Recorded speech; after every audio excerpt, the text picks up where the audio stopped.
ఇన్ని 84 లక్షల జీవరాశుల్లో భగవన్నామం చెప్పగలిగిన ఏకైక ప్రాణి మనుష్యుడు ఒక్కడే. ఏ ప్రాణి భగవన్నామం చెప్పదు. రామ అంటే తరించిపోయాడండి. శ్రీరామ అంటే అయిపోయిందంతే వాడి బతుకు. హరునకు విభీషణనకు అద్రిజకుం తిరుమంత్రరాజమై కరికిన హల్యకుం ద్రుపదకంజకు నార్తి హరించ చుట్టమై బరగెన ఎట్టి నీ పతితపావన నామము నాదు జిహ్వపై నిరంతరము నటింపచేయుమి కదా చరధి కరుణాపయోనిధి అని గుండెలు బాదుకున్నాడు గోపరాజు గారు. ఆ రామనామం నా నాలుక మీద నర్తించేటట్టు చెయ్యవయ్యా అని అడిగాడు.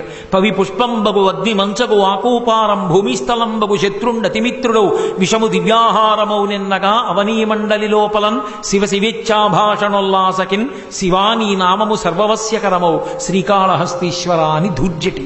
ఆ శివనామం నా నాలుక మీద నర్తించేటట్టు చెయ్యమని ధూర్జటి అడిగాడు. నేను పలుకుతానంటే పలికేది కాదు. ఆ భక్తి